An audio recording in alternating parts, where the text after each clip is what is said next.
Thanks for staying tuned. Now to our day's focus. The curiosity today is how Akwa Ibom's moves at recruiting thousands into the civil service through a digital computer-based test (CBT) process is being received. We understand the test started early this week with reported successes and concerns. We'll look at how the system works, what this means, and for fairness and efficiency, and whether all is above board. So joining us live is SA Electronic Media to the Governor, Pastor Moino, Mr. Patrick Edeke. Thank you very much for coming on the program.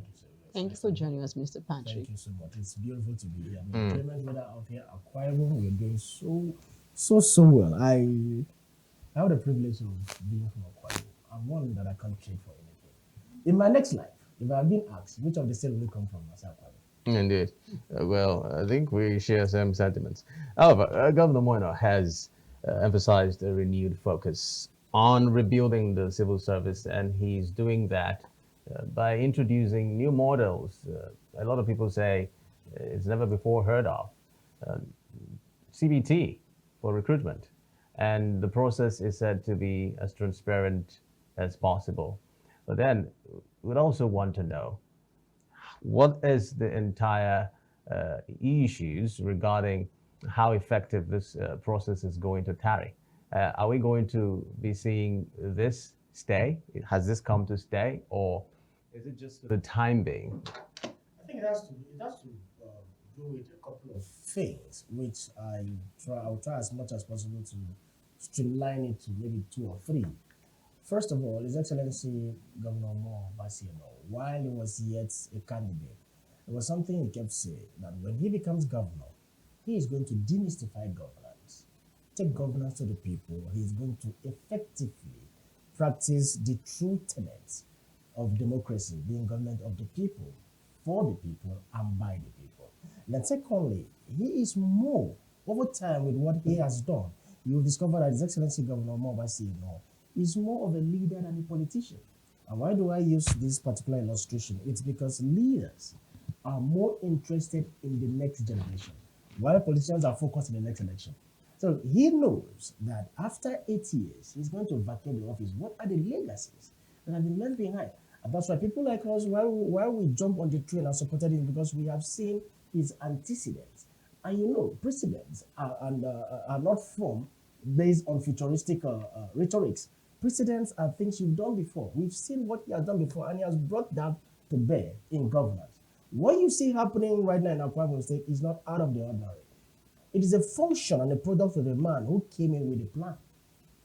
So it's not a haphazard or kind of attitude towards governance. Have you looked at the process, the CBT? How effective has it been thus far? No, this is the reason. If you look at the CBT process, because what His Excellency is doing is making sure that whatever happens in Akwa Ibom State, subnational as it were, it's something that is in tandem with global best practices. Now, one of the major characteristics or cardinal responsibility of the government is to provide a fair level playing ground for everybody. What is it trying to do going forward? The civil service, what I would like to highlight, is the engine that drives governance, that drives administration. So its effectiveness is of utmost importance to His Excellency. And that's why Father His Excellency has done things and kept things in place to make sure that the civil service reverberates. The civil service is effective. The civil service is degenerating. First of all, what did they do? They did the verification. What happened after verification? You saw what happened. Some ghost workers were identified. And His Excellency, in his magnanimity, said, oh, fine. We now have this gap. We are going to fill it up. About 2,000, thereabout. So, okay, we're going to employ new people. For fear of not casting aspersion on any administration or a preceding administration that has preceded this administration, this is what His Excellency is doing. The era or the idea of favoritism, the era or the idea of godfatherism is being expunged without stepping on anybody's toes. His Excellency is applying the efficacy of ICT, information technology, to make sure that governance is done in a seamless way. One of the things that the CBT is doing for us right now in Akwa Ibom State is the provision of the fact that people who are qualified on the basis, on the pedestal of merit, are the people who are going to be employed. So meritocracy is now the order of the day. fair playing ground. Everybody, you sit down there, you go to the portal, you register, you recall. Each time I have the privilege of being here, I'm always screaming about the portal. Go to the portal, go to the portal. Now you are seeing what is happening as a result of the portal. People have called me from different places. Mr. Patrick, wow, it is working. I said, what was your score? They said, I scored 72. I said, why? All right. I wish you Mr. all Patrick, the... when Yes. it comes to, you said the process is seamless. You know, when it comes to technological application like this, we do have issues with power supply. Now, how seamless has this process been with regards to, you know, reliable power supply to this process? I will actually, I would have smiled at that question because the question is more or less like a rhetorical one. Why do I say it's rhetorical? We are in Nigeria. You have a phone. Everybody who has a phone has access to the internet. If you have access to the internet, I don't think people with phones will basically complain about power supply in Akwa Ibom State. It's very seamless. Your phone, if you have if the battery is fully charged, you can set it for 4, 5, 6 hours. So they're not writing the exam using phones. No, we're trying to look at the aspect of being on the portal. Reliable power supply. Yes. Now on the exam, the CBT hall is there. No, there have never been, and there will never be an issue of power supply because I know very well, vividly, the person who has an aim of affairs is somebody that is given to effectiveness. And all the people who have gone through that process, who have written that exam, none of them have complained of power supply. The hall is big enough, accommodates 400 people at a time. So 400 persons are writing the exams at a time. The effectiveness of that process is unmatched as far as I'm concerned. So before you know it, in a day, if exams is supposed to be written for 2,000 or 3,000 people in a day, you write it. It's seamless. The beauty of it is this: as you're writing the exams, you know your scores. So you don't have to go queue in any person's gate and wait for anybody to say it's your slot. Right now, what His Excellency has done is that the slot is for everybody in Akwa Ibom State. And 3,000 persons. What happens to the remaining person? It is the process, sir. Man, it's a process. In life, there are processes. Everybody cannot, as a matter of reality, qualify for a particular thing. And that's why you have classes. So when the process of streaming and screening takes place, you begin to see now, like for instance, I recall when I tried joining the military, and there were people who were shorter than me. I'm 1.69 meters, which was like the lowest they could take. So those who were 1.66, obviously, were not taken. Those who were 1.65 were not taken on the basis of height. So it is the norm with humans. It is the norm with the process of recruitment in any way you go to. So everybody to be candidate cannot qualify. Of course, Even I know when- everybody yeah, cannot even when be you have there. the Everybody same- cannot be there. Yes. However, what measures that the government put in measures place to are- ensure that these people are also gainfully employed, aside from the civil service that we've known for? One of the things His Excellency has done in Akwa Ibom State, if you have been following the trend, he has been very, very intentional with human development. I recall vividly when they were chanting during the elections, when the youths came and they were chanting, build the youth, build the youth. His Excellency said, no, this particular mantra will stop at this particular moment. When I become governor, we are going to start roofing the roofs. And you've seen programs that have been rolled out. The Ibom LED, it's there. The Ibom Ignite is there. The EAP is there. There are many programs that this administration has put in place to address the unemployment status of the youth in Akwa Ibom State. Because Excellency is very interested in the youth. Why? This is the largest demography of people in Akwa Ibom State, close over 60%. And if you see what has been happening with the Ibom LED, EAP, Ibom Ignite, and various programs. In fact, permit me to even digress.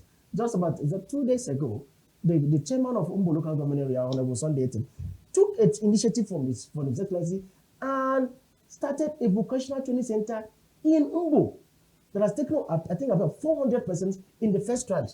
After these 400 persons, they are going to be trained, they are going to be given a grant, they are going to be given materials, and then you let them have it. So some chairmans have even adopted this model that His Excellency is using in the state. So these are programs, like I said, truthfully, you are never going to eradicate all the problems of the state in just 2 years. Mr. Edeke. Or in You 3 can years. reduce it Yes. to various means. That's what His Let's Excellency look is at, even though we are not going to eradicate it in 2 years, but let's look at another challenge that some of the participants have also reported.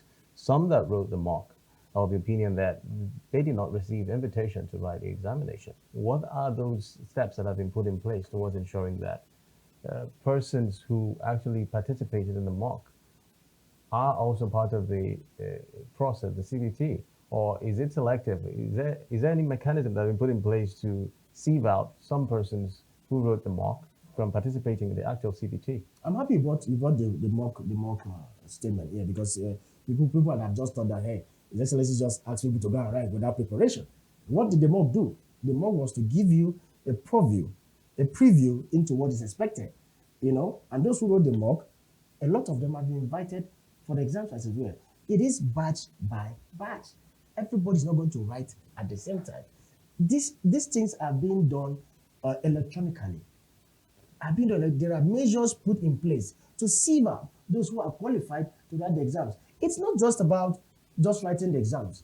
You know how recruitment processes take place in different strata of human existence. There are things that are indices that are used to recruit people. If for instance you need 10 persons to be broadcasters here, as it were, and then maybe 20 people are qualified, there are other things we may look at. Sometimes they look at the aesthetics.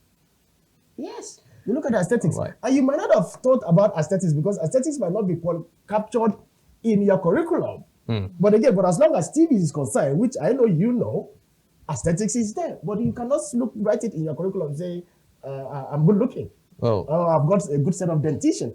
I'm just saying that to tell you, to explain a scenario that there are processes that is being adopted in the screening and streaming processes. Now, what matters most is that this is fair, this is transparent, and has a whole lot of integrity embedded in it. SA Electronic Media, as the Governor Moina Patrick Edeke, we'll have to go. Thank you very much for speaking to us on this issue. How long does it last? Always a pleasure. The thing is, each time I come here, the portal is up and running. The portal is up and running. I mean, the CBT process. Yeah, no, their invitations are ongoing. Okay. When they invite a particular point, they give you a date to come for the exams, you come for the exams, and you write your exams. The beauty of it is that as you are writing your exams, after the exams, you see your score. So if tomorrow the system says we are looking for those who score 80 and above, and you know that you had 72, there's no cause for complaint. Okay. Thank you very much, SA Electronic Media, as the Governor Moina Patrick Edeke. Thank you for speaking to us. Always a pleasure.